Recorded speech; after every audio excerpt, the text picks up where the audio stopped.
نحمده ونستعينه ونستغفره ونؤمن به ونتوكل عليه ونعوذ بالله من شرور أنفسنا وسيئات أعمالنا. من يهده الله فلا مضل له ومن يضلل فلا هادي له، ونشهد أن لا إله إلا الله وحده لا شريك له، ونشهد أن محمدا عبده ورسوله.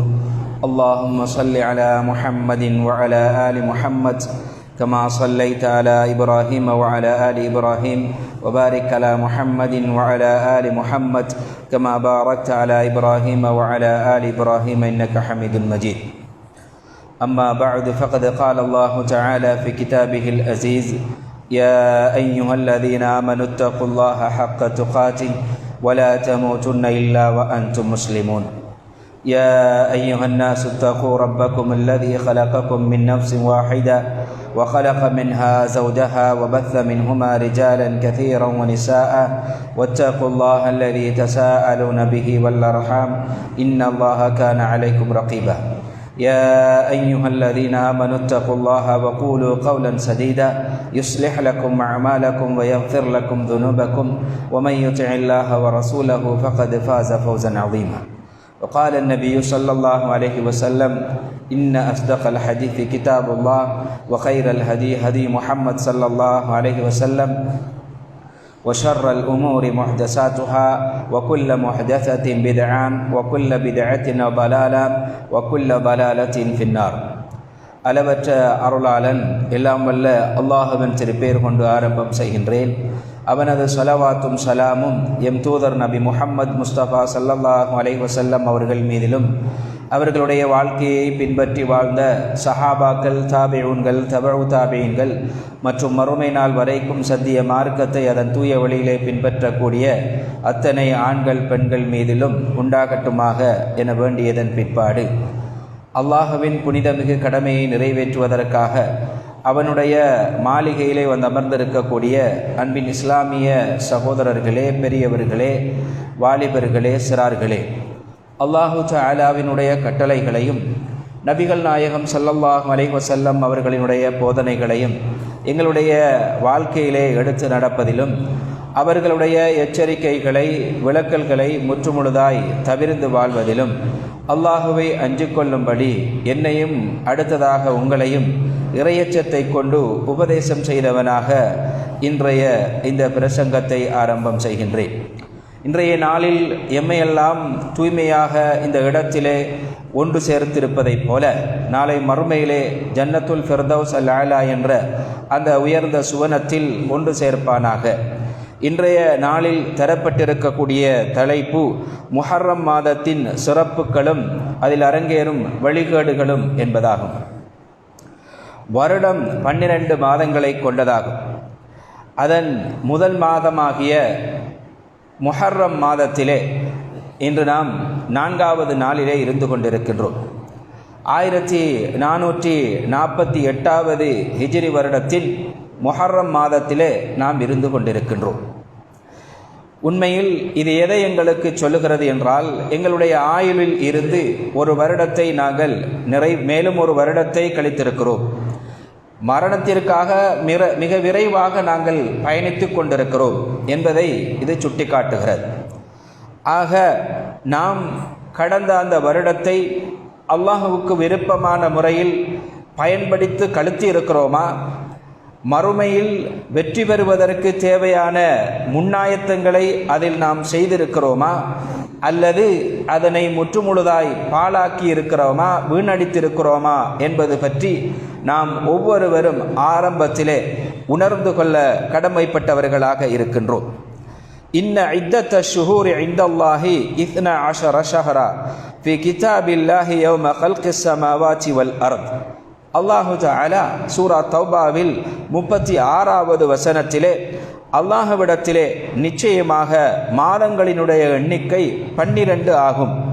அது வானங்கள் பூமி படைக்கப்பட்ட அந்த நாள் தொடக்கம் அல்லாஹுடைய வேதத்தில் இதுதான் கணக்காக இருக்கிறது என்பதனை அல்லாஹு தஆலா குறிப்பிடுகிறார்.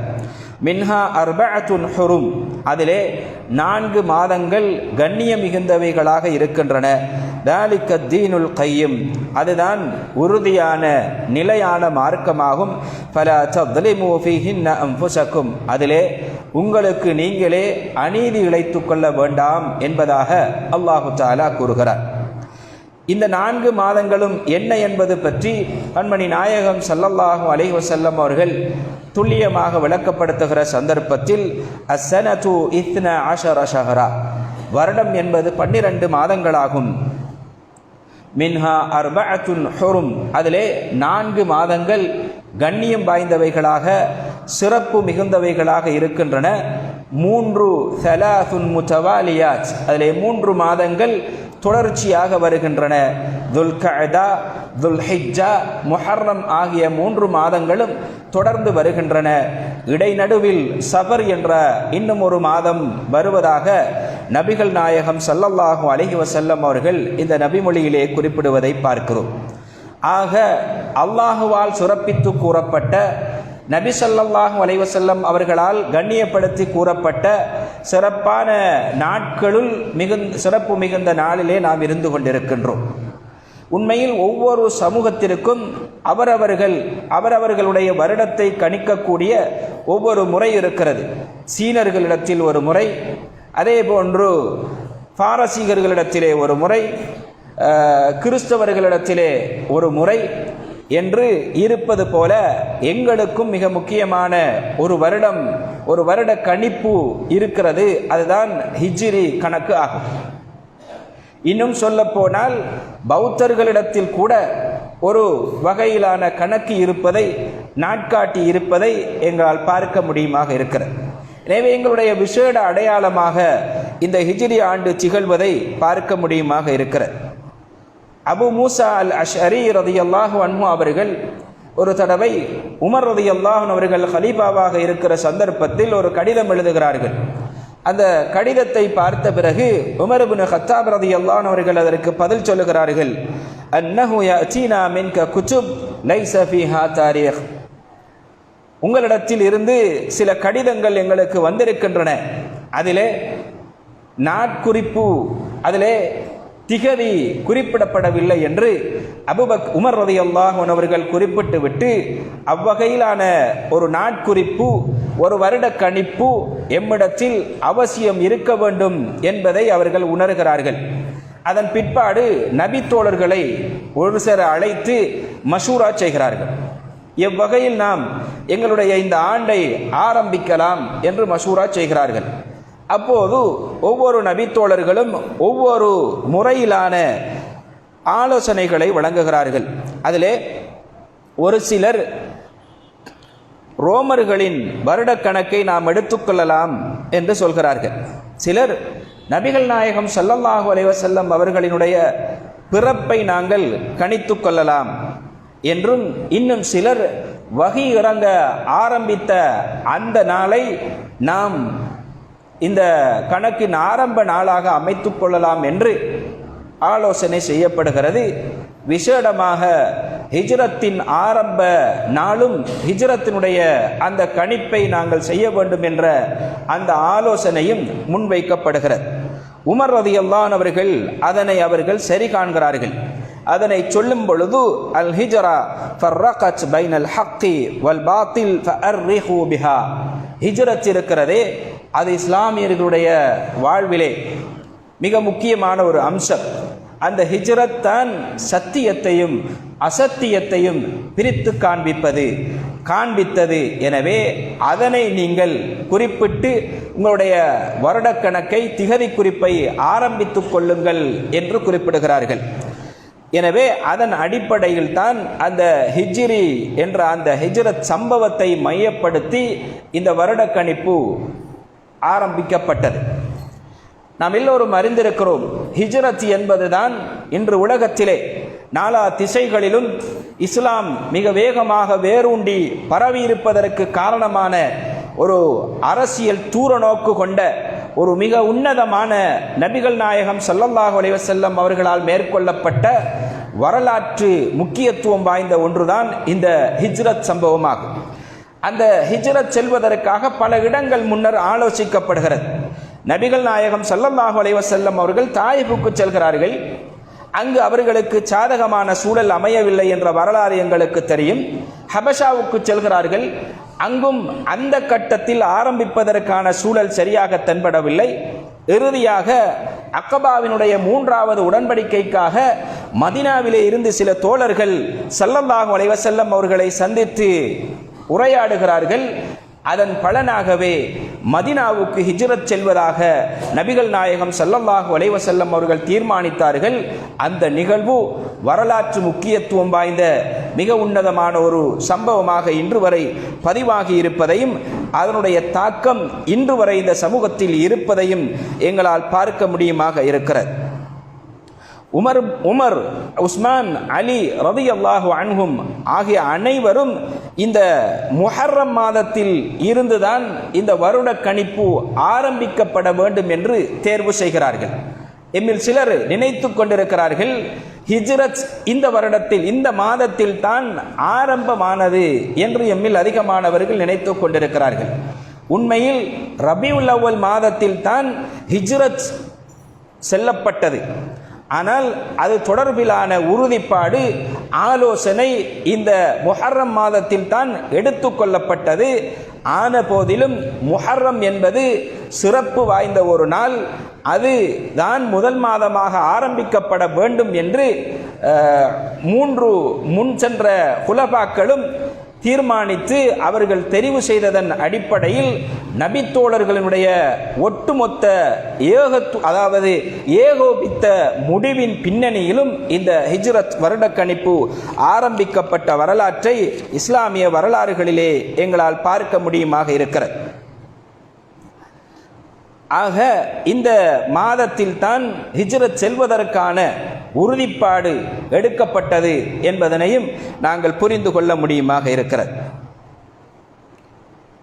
அதன் பின்னணியில் எவ்வாறு ஹிஜ்ரத் மேற்கொள்ளப்பட்டது, அதிலே தோழராக யார் அறிவிக்கப்பட்டார், அந்த நேரத்தில் சுராக்கா என்று சொல்லக்கூடிய நபித்தோழர் எவ்வகையில் நபிகள் நாயகம் ஸல்லல்லாஹு அலைஹி வஸல்லம் அவர்களுடைய உயிரை கொண்டு போய் அல்லது தலையை கொண்டு போய் 100 ஒட்டகங்களை பரிசாக பெற வேண்டும் என்பதற்காக முயற்சி செய்தார்கள் என்ற வரலாறுகளை நாங்கள் படித்திருக்கிறோம்.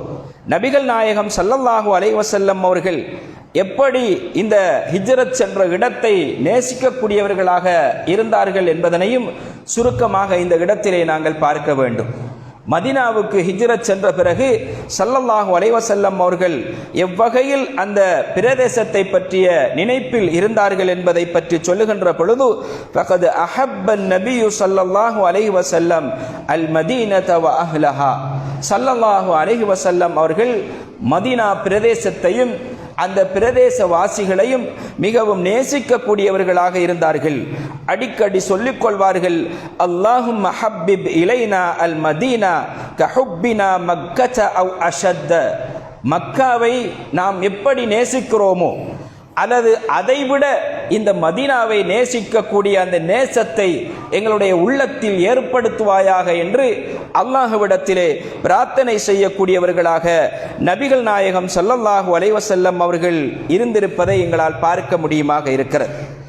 மாற்று மதத்தவர்கள் தங்களின் புதுவருட பிறப்பை விமர்சையாக கொண்டாடுவது போன்று எங்களிலும் சிலர் இதனை அடையாளப்படுத்த வேண்டும், இதிலே நாங்கள் பல வித்தியாசமான விடயங்களை மேற்கொண்டு மகிழ்ச்சி அடைய வேண்டும், இவைகளை விழாக்களாக கொண்டாட வேண்டும் என்று முயற்சிக்கக்கூடிய ஒரு சிலரை எங்களுடைய சமூகத்திலே எம்மால் பார்க்க முடியுமாக இருக்கிறது.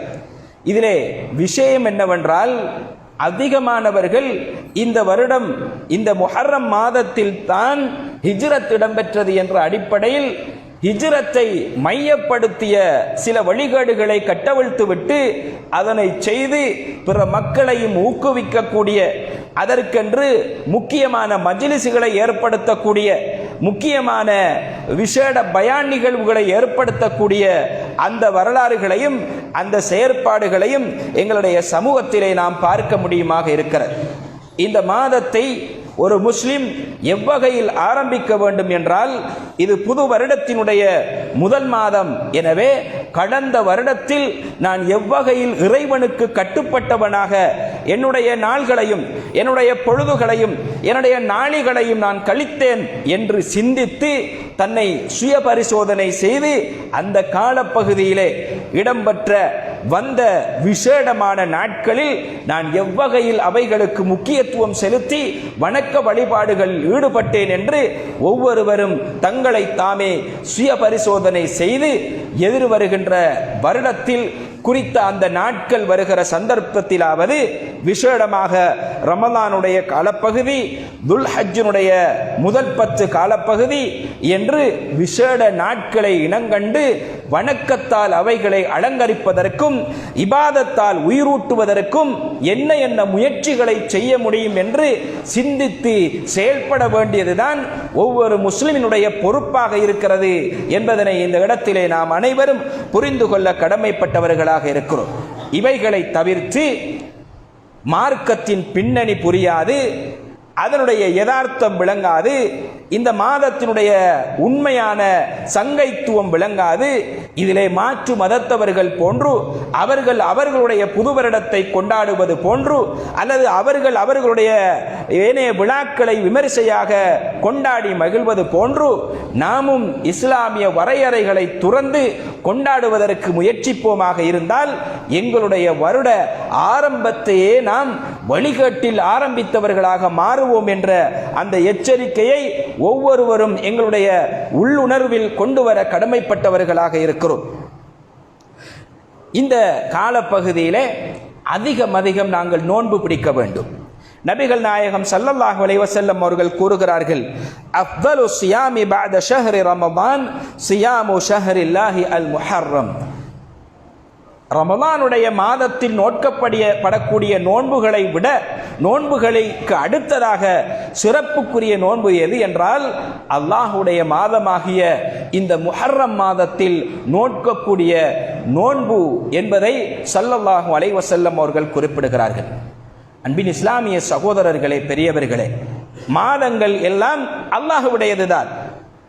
ஆன போதிலும் இந்த நபிமொழியிலே விசேடமாக ஷஹ்ருல்லாஹி அல் முஹர்ரம், அல்லாஹுவினுடைய மாதம் முஹர்ரம், அதுதான் ரமலானுக்கு அடுத்தபடியாக நோன்பு நோட்பதற்கு சிறப்புக்குரிய நாட்கள் என்பதனை ஸல்லல்லாஹு அலைஹி வஸல்லம் அவர்கள் கோடிட்டு காட்டி இருப்பது அதனுடைய சிறப்பை மேலும் சிறப்பு தருவதாக அது அமைகிறது.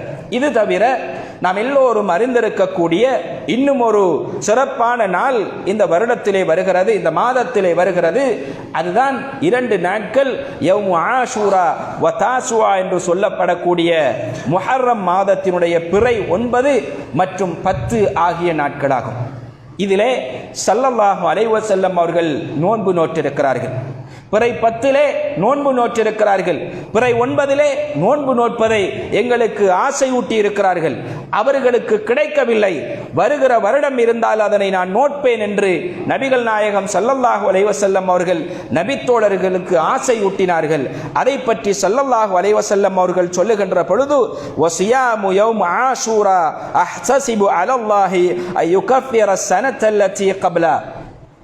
அதாவது இந்த நாளிலே பிடிக்கக்கூடிய அந்த நோன்பு இருக்கிறதே, அது அந்த வருடத்திற்கு முன்னுள்ள நாட்களில் செய்த சிறிய குற்றங்கள் அனைத்துக்கும் குற்றப்பரிகாரமாக அமைந்துவிடும் என நான் கருதுகிறேன் என்று ஸல்லல்லாஹு அலைஹி வஸல்லம் அவர்கள் குறிப்பிட்டார்கள். ஆக எங்களுடைய சிறிய பாவங்கள் நாங்கள் தெரிந்தோ தெரியாமலோ செய்திட்ட அந்த தௌபாவை வலியுறுத்தாத அந்த குற்றச் செயல்கள் அனைத்திற்கும் நாங்கள் அந்த ஒரு நாள் நோன்பு பிடிப்பதன் மூலமாக அல்லது அந்த 2 நாட்கள் நோன்பு பிடிப்பதன் மூலமாக நிச்சயமாக அவைகளை எங்களால் அந்த வணக்கத்தின் மூலமாக அழித்துவிட முடியும். எனவே அதற்கான முயற்சியை நாம் ஒவ்வொருவரும் எங்களுடைய உள்ளங்களிலே ஏற்படுத்திக் கொள்ள வேண்டும். அது தவிர இந்த முஹர்ரம் மாதம் என்ன ஒரு அம்சத்தை பின்னணியாக கொண்டிருக்கிறது என்றால், நபி மூசா அலைஹிஸ்ஸலாம் அவர்களினுடைய இறுதி அந்த வெற்றி, அவனுடைய இறுதி தோல்வி என்ற அந்த வரலாற்று பின்னணியை இந்த முஹர்ரம் மாதம் கொண்டிருக்கிறது என்பதனை அடிக்கடி நினைவுபடுத்தக்கூடியவர்களாக நாம் இருந்து வருகின்றோம். அன்பின் இஸ்லாமிய சகோதரர்களே, திருமறை குர்ஆனிலே வரலாறுகள் எப்படி வரும் என்றால், ஒரு சில வரலாறுகள் மிக விளக்கமாக வரும், ஒரு தடவை தான் வரும். ஒரு சில வரலாறுகள் சுருக்கமாக வரும், பல தடவைகள் வரும். ஆனால் நபி மூசா அலைஹிஸ்ஸலாம் அவர்களுடைய வரலாறு தான் திருமறை குர்ஆனிலே அதிகமாக பேசப்பட்ட வரலாறு. விளக்கமாக வருகிற வரலாறுகள் ஓரிரு தடவைகள் மாத்திரம்தான் வரும். ஆனால் விளக்கமாகவும் சுருக்கமாகவும் மக்கிய வசனங்களிலும் மதனிய வசனங்களிலும் தாராளமாக இறைவனால் பயன்படுத்தப்பட்ட வரலாறு என்பது நபி மூசா அலைஹிஸ்ஸலாம் அவர்களுடைய வரலாறு. இந்த வரலாற்று பின்னணியிலேதான் பல்வேறுபட்ட படிப்பினைகள் எங்களுக்கு இருக்கின்றன. அவைகளை பற்றி நபிகள் நாயகம் ஸல்லல்லாஹு அலைஹி வஸல்லம் அவர்களினுடைய அந்த விளக்கங்களில் இருந்து அறிஞர்கள் எங்களுக்கு அதிலே இருக்கக்கூடிய பல்வேறுபட்ட படிப்பினைகளை எங்களுக்கு எடுத்துச் சொல்கிறார்கள். அல்லாஹு தஆலா நாடிய விடயம் மாத்திரம்தான் நடக்கும் என்பது அவர்களுடைய அந்த இறுதி நிகழ்வின் மூலமாக இந்த உலகத்திற்கு எடுத்துரைக்கப்பட்ட ஒரு அம்சமாக இருக்கிறது. அதுபோல எவ்வளவுதான் பணம் புகழ், எவ்வளவுதான் சக்தி அந்தஸ்து என்று எல்லா வகையிலான பலங்களை கொண்டிருந்த போதிலும் அல்லாஹு தஆலாவினுடைய அந்த இறுதி முடிவுதான் வெற்றியடையும். அவனுடைய சத்தியம்தான் நிலைத்து நிற்கும், அதுதான் வெற்றியடையும். மற்ற அசத்தியம் எல்லாம் தோற்றே போகும் என்பதற்கு ஃபிர்அவுன் அழிந்து போன அந்த ஃபிர்அவுனுக்கும் அவனுடைய கூட்டத்திலும் இதிலே ஏராளமான சான்றுகள் இருப்பதை எங்களால் பார்க்க முடியுமாக இருக்கிறது. அதுபோல இந்த வழிகட்ட சிந்தனைகள், வழிகட்ட அந்த அத்துமீறல்கள் எல்லாம், அல்லது பிறருக்கு நல்லதாக காண்பிக்கப்படக்கூடிய அந்த பொய் பித்தலாட்டங்கள் எல்லாம், இட்டு கதைகள் எல்லாம் ஒரு காலத்திற்கு மாத்திரம்தான் நீடிக்குமே தவிர அது ஒருபோதும் நிலைத்திருக்காது. ஃபிர்அவுன் என்பவன் பல்வேறுபட்ட அந்தஸ்துகளையும் எல்லா வகையான இன்பங்களையும் எல்லா வகையான ஆசாபாசங்களையும் எல்லா வகையான சக்திகளையும் கொண்டவனாக இருமாப்புடன் அலைந்து கொண்டிருந்தான். ஆனால் அவன் அழிந்தே போனான். அவனுடைய அந்த தோற்றம் கூட அல்லது அவனுடைய உருவம் இன்று வரைக்கும் ஏனைய முஸ்லிம்களுக்கும் முஸ்லிம் அல்லாதவர்களுக்கும் படிப்பினைக்காக பாதுகாக்கப்பட்டிருப்பதை நாங்கள் பார்க்கிறோம். எனவே அசத்தியம் என்பது சொற்ப கால வரையறையோடு வாழக்கூடியது, சத்தியம் என்பது நிலைத்திருக்கக்கூடியது, அழிவே இல்லாதது என்ற அந்த படிப்பினையையும் இவர்களுடைய சம்பவங்களிலே இருந்து எம்மால் பார்க்க முடியுமாக இருக்கிறது. அதுபோல அல்லாஹு தஆலா யாருக்கெல்லாம் நாடுகிறானோ அவர்களுக்கெல்லாம் நிச்சயம் நேர்வழி கிடைக்கும் என்பதனையும் இந்த சம்பவங்களின் ஊடாக எங்களால் பார்க்க முடியுமாக இருக்கிறது. சில ஏற்பாடுகள் சிலருக்கு நன்மையாகவும் சிலருக்கு மோசமாகவும் அல்லது முசீபத்தாகவும் அமைவதற்கான வாய்ப்பும் இருப்பதை இவர்களுடைய பாடம் எங்களுக்கு சொல்லித் தருவதை பார்க்கிறோம். ஒரே விடயம் இடம்பெறும், அந்த விடயத்தில் சிலருக்கு நன்மை இருக்கும், அதுபோல இன்னும் சிலருக்கு அதிலே தீமை இருக்கும். அதுபோல இந்த இவர்களுடைய சம்பவம் எதை எங்களுக்கு இன்னும் ஒன்றாக எடுத்துச் சொல்கிறது என்றால், எல்லா நிலைகளிலும் அல்லாஹ் சத்தியவான்களோடு நிலைத்திருப்பார். எல்லா நிலைகளும் அல்லாஹுவை நினைத்தவர்களாக சத்தியவான்கள் இருக்க வேண்டும். மூமின்கள் எப்போதும் இறை நினைப்போடு இருக்க வேண்டும். அவனுடைய உதவி எங்களுக்கு எந்த நேரத்திலும் கிடைக்கும், எங்களுடைய இறுதி நிலையில் கூட அது எங்களை வந்தடையும் என்ற அந்த உறுதியான எண்ணத்தை கொண்டவர்களாக நாம் ஒவ்வொருவரும் இருக்க வேண்டும் என்ற ஒரு படிப்பினையையும் இது எங்களுக்கு ஏற்படுத்தி தருகிறது. அதுபோல சத்தியம் பார்ப்பதற்கு தோற்று போவது போன்று ஒரு காட்சி எங்களுக்கு தென்படலாம். இந்த உலகத்தை பார்க்கிறோம். அதிமோசமான கொடியவர்கள், மிக மோசமாக பாவச் செயல்களிலே ஈடுபடக்கூடியவர்கள், இறைவனுக்கு இணை வைக்கக்கூடியவர்கள், இறைவனுடைய கோபத்தை சம்பாதிப்பதற்கு தேவையான அத்தனை அம்சங்களையும் விடிந்ததிலிருந்து மாலையாகிற வரையும் செய்து முடிக்கக்கூடியவர்கள் என்று பொருளாதாரத்திலும் அந்தஸ்திலும் சுகபோகத்திலும் மேலானவர்களாக காட்சிப்படுத்தப்படுகிறார்கள். மிகவும் இறைவனுக்கு அஞ்சு வாழக்கூடிய, பயந்து வாழக்கூடிய, வறியவர்களாக வாழக்கூடிய, பலகீனப்படுத்தப்பட்ட நிலையில் வாழக்கூடிய, இறைவனை நம்பிக்கொண்டிருக்கக்கூடியவர்கள் இன்று மலினப்படுத்தப்படுவது போன்றும் அவர்கள் சிறுமைப்படுத்தப்படுவது போன்றும் எங்களுடைய காட்சியில் தென்படலாம். ஆனால் இறுதியில் அவர்கள்தான் வெற்றியாளர்கள். ஆனால் எவ்வளவு ஆசாபாசங்களும் ஆட்சி அந்தஸ்துகளையும் பெற்றிருந்தாலும் இறைவனுக்கு மாறு செய்யக்கூடியவர்கள், இறைவனுடைய படைப்புக்கு அநீதி இழைக்கக்கூடியவர்கள் நிச்சயம் இறைவனால் அவனுடைய இரும்பு கரம் கொண்டு பிடிக்கப்படுவார்கள். கடுமையான பிடியின் மூலமாக அவர்கள் சோதிக்கப்படுவார்கள் என்பது நிச்சயம் என்ற வரலாறும் இந்த வரலாற்றிலே இருந்து பெறக்கூடிய ஒரு படிப்பினையாக இருக்கிறது என்பதனை நாம் எல்லோரும் பெற்றுக்கொள்ள கடமைப்பட்டவர்களாக இருக்கிறோம். ஆக அன்பின் இஸ்லாமிய சகோதரர்களே, எந்த நிலையிலும் சத்தியத்தை சத்தியமாக ஏற்று அதன்படி செயல்படக்கூடிய நல்ல முயற்சிகளை எடுக்கக்கூடியவர்களாக நாம் இருத்தல் வேண்டும். அதற்கான தௌஃபீக்கையும் ரஹ்மத்தையும் எல்லாம் வல்ல அல்லாஹு தஆலா எம் அனைவருக்கும் தந்தருள் பாலிப்பானாக. வ ஆகிரு தஅவானா அல்ஹம்துலில்லாஹி ரப்பில் ஆலமீன்.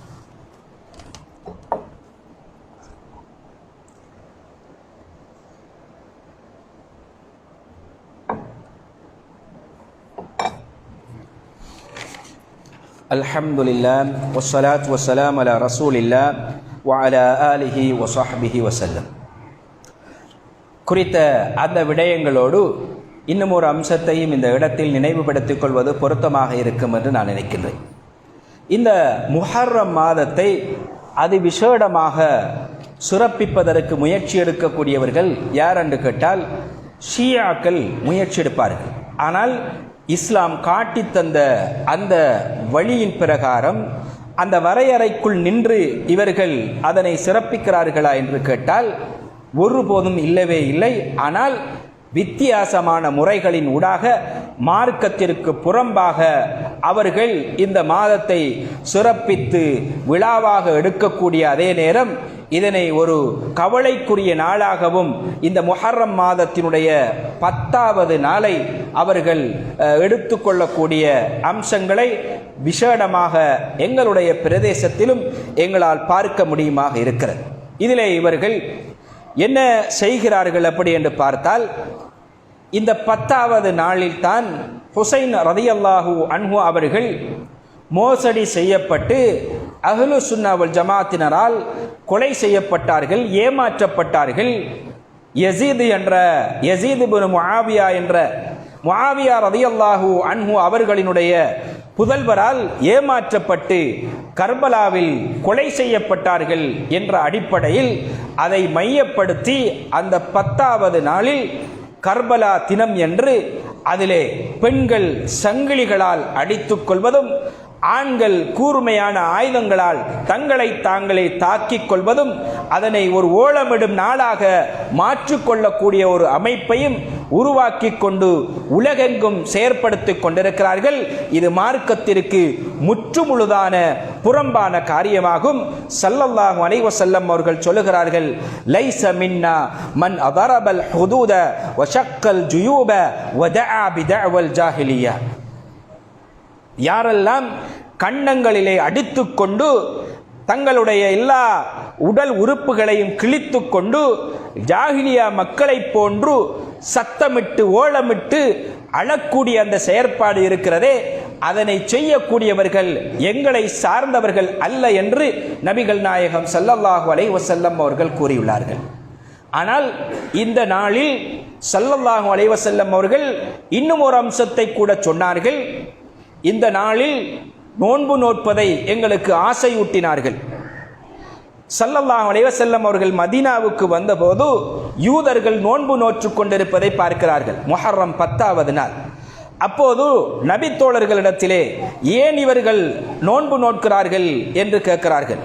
இன்னும் ஒரு நபிமொழியிலே எதற்காக நீங்கள் நோன்பு நோட்கிறீர்கள் என்று கேட்டபோது, இந்த நாளிலேதான் மூசா அலைஹிஸ்ஸலாம் அவர்கள் ஃபிர்அவுன் என்ற கொடியவனிடமிருந்து பாதுகாக்கப்பட்ட நாள், அதற்கு நினைவாகத்தான் இதனை நாங்கள் செய்கிறோம் என்று சொன்னபோது நபிகள் நாயகம் ஸல்லல்லாஹு அலைஹி வஸல்லம் அவர்கள் சொன்னார்கள், நஹ்னு அஹக்கு பிஹி மின்கும், உங்களை விட நாங்கள் தான் அவருக்கு சங்கை செய்வதற்கு தகுதியானவர்கள் என்று சொல்லிவிட்டு நபி தோழர்களை அந்த நாளில் நோன்பு நோட்க செய்துவிட்டு இவர்களுக்கு மாற்றம் செய்வதற்கு செய்வதற்காக நான் வருகிற வருடம் உயிரோடு இருந்தால் ஒன்பதாவது நாளையும் நான் நோன்பு நோட்பேன் என்று நபிகள் நாயகம் ஸல்லல்லாஹு அலைஹி வஸல்லம் அவர்கள் கூறினார்கள்.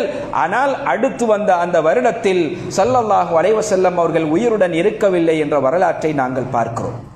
ஆக இந்த நாளில் நோன்பு நோட்க வேண்டும். அதுதான் ரமலானுக்கு அடுத்த சிறப்புடைய நோன்புக்குரிய நாளாக இருக்கிறது என்று ஸல்லல்லாஹு அலைஹி வஸல்லம் அவர்கள் சொல்லி இருக்க, இன்னும் சொல்ல போனால் ரமலான் மாதம் ஸல்லல்லாஹு அலைஹி வஸல்லம் அவர்களுக்கு கடமையாகுவதற்கு முன்னர் கடமையாக அவர்கள் நோற்று வந்த இந்த நோன்பு, அவ்வளவு முக்கியத்துவம் வாய்ந்த இந்த நோன்பு, அதனை நோட்காது படுகொலை கத்தம் ஓதுவதும் அந்த நாளில் விசேட விழாக்களை ஏற்படுத்தி உணவு பண்டங்களை பரிமாறுவதுமாக ஸல்லல்லாஹு அலைஹி வஸல்லம் அவர்கள் காண்பித்து தந்த அந்த நேரிய வழிக்கு மாற்றமான முறையிலே அவர்கள் நடந்து கொண்டிருப்பதை நாங்கள் பார்க்கிறோம். இது தவிர அந்த நாளில் சர்வ சாதாரணமாக நபித்தோழர்களுக்கு ஏசி மகிழ்வதையும் எம்மால் பார்க்க முடியுமாக இருக்கிறது. அன்பின் இஸ்லாமிய சகோதரர்களே, குலபாக்களினுடைய அந்த ஆட்சியினுடைய பிற்பட்ட காலப்பகுதியில் ஏற்பட்ட அந்த முரண்பாடுகள், நபித்தோழர்களுக்கு மத்தியில் ஏற்பட்ட அந்த சர்ச்சைகளை பற்றி யாரும் எந்த காரணத்திற்காகவும் நாங்கள் பேச வேண்டிய தேவை எங்களுக்கு இல்லை. அஹ்லுஸ் சுன்னா வல் ஜமாஅத் அவர்களுடைய இஅ்திகாதாத் என்று சில அம்சங்கள் இருக்கின்றன. அவர்களுடைய நம்பிக்கை கோட்பாடுகள் என்று சில அம்சங்களை குறிப்பிடுகிறார்கள். அதிலே ஒன்று சொல்லப்படுகிறது அஸ்ஸுகூது ஃபீமா ஷஜர பைன ஸஹாபா. நபித்தோழர்களுக்கு மத்தியிலே இடம்பெற்ற பிணக்குகள், அவர்களுக்கு மத்தியிலே இடம்பெற்ற குளறுபடிகளை, அதாவது கருத்து வேறுபாடுகளை பேசுவதை விட்டும் அமைதியாக இருப்பதுதான் அஹ்லுஸ் சுன்னா வல் ஜமாஅத்தினுடைய நம்பிக்கையாக இருக்கிறது. எங்களுடைய அந்த விஷயத்திலே நாங்கள் எப்போதும் கண்டிப்பாக அமைதி காக்க கடமைப்பட்டவர்களாக இருக்கிறோம். உமர் இப்னு அப்துல் அசீஸ் ரஹிமஹுல்லாஹ் அவர்களிடத்திலே கேட்கப்படுகிறது, சிஃபீன் யுத்தம் பற்றி நீங்கள் என்ன கருதுகிறீர்கள் என்று கேட்கப்படுகிறது. அல்லாஹு தஆலா அந்த யுத்தத்திலே கலந்து கொண்டு நபித்தோழர்களுடைய இரத்தத்தை ஓட்டுவதை விட்டும் என்னை பாதுகாத்து விட்டான். என்னுடைய நாவை அவர்களுடைய குளறுபடிகளை பேசி பாவத்தால் என்னுடைய நாவை பயன்படுத்துவதை விட்டும் நான் பாதுகாத்துக் கொள்கிறேன் என்று உமர் இப்னு அப்துல் அசீஸ் ரஹிமஹுல்லாஹ் அவர்கள் குலபாக்களில் 5வது குலபாவாக வர்ணிக்கப்பட்ட ஹலீஃபாவாக வர்ணிக்கப்பட்ட அந்த முக்கியத்துவம் வாய்ந்த அந்த ஹலீஃபா எங்களுக்கு அழகான ஒரு வாசகத்தை குறிப்பிட்டு சொல்லி இருக்கிறார்கள். இந்த காலப்பகுதியிலே தான் இஸ்லாமிய பிரச்சாரத்திலே ஈடுபடக்கூடிய தஅவா அமைப்பினருக்கு எதிராக விமர்சனங்களை அள்ளி வீசுவார்கள். அவர்களுக்கு எதிராக அவர்களால் எவ்வளவு முடியுமோ அவ்வளவு தூற்றுவார்கள். இஸ்லாமிய அமைப்புகளை மிக மோசமாக விமர்சனம் செய்வார்கள். நபித்தோழர்களை விமர்சனம் செய்வார்கள். நபி ஸல்லல்லாஹு அலைஹி வஸல்லம் அவர்கள் சொன்னார்கள், லா தசுப்பு அஸ்ஹாபி, என்னுடைய தோழர்களை நீங்கள் ஏச வேண்டாம் என்றார்கள். ஒவ்வொரு நபித்தோழர்களை பற்றி சொல்கிற பொழுதும் விசேடமான சில வெகுமதிகளை சொல்லி காண்பித்தார்கள். பத்ரு களத்திலே கலந்து கொண்டவர்கள் சுவனவாதிகள் என்று சொன்னார்கள். அது தவிர அபூபக்கர், உமர் என்று ஒவ்வொரு பெயரையும் சொல்லி சொல்லி 10 பெயர்களை ஃபில் ஜன்னா என்று குறிப்பிட்டு காட்டினார்கள். இப்படி நபி ஸல்லல்லாஹு அலைஹி வஸல்லம் அவர்கள் சொல்லிவிட்டு என்னுடைய தோழர்களை எதற்காகவும் நீங்கள் ஏசாதீர்கள் என்று கூறி காட்டியிருக்கிறார்கள். ஆக அன்பின் இஸ்லாமிய சகோதரர்களே, இந்த காலப்பகுதியிலே சொல்லப்படுகிற வரலாறுகள் எங்களுடைய உணர்வுகளை தட்டி எழுப்புவதாக இருந்தாலும், எங்களுடைய அறிவை மழுங்கச் செய்து எங்களுடைய உணர்வுகளை மேலோங்க செய்து விடுகிற அந்த நேரத்தில் சஹாபாக்களுடைய விடயத்தில் நாங்கள் அமைதி காக்க வேண்டும். இந்த மாதத்திலே செயற்படுத்தப்படக்கூடிய நல்லமல்களுக்கு அல்லாஹ்வுடைய வழிகாட்டுதல், நபி ஸல்லல்லாஹு அலைஹி வஸல்லம் அவர்களுடைய வழிகாட்டுதல் இருக்கின்றனவா என்பவைகளை நாங்கள் ஒரு தடவை போட்டு பார்த்துதான் அவைகளை செய்வதற்கு முயற்சிகளை மேற்கொள்ள வேண்டும். ஆக நாம் கற்றுக்கொண்டவைகளில் எவை சிறந்தவைகளாக இருக்கிறதோ, எவை அல் குர்ஆனுக்கும் சுன்னாவுக்கும் நேர்பட்டவைகளாக இருக்கிறதோ, எவைகள் நபித்தோழருடைய கருத்திற்கு முக்கியத்துவம் வழங்கக்கூடியவைகளாக இருக்கின்றனோ, அந்த அடிப்படையில் எங்களுடைய மார்க்கத்தை புரிந்து சத்தியத்தை சத்தியமாக தெரிந்து செயற்படுத்துவதற்கு எல்லாம் வல்ல அல்லாஹு தஆலா எனக்கும் உங்களுக்கும் ஏனைய முஸ்லிம்களுக்கும் தௌஃபீக் செய்தருள் பாலிப்பானாக.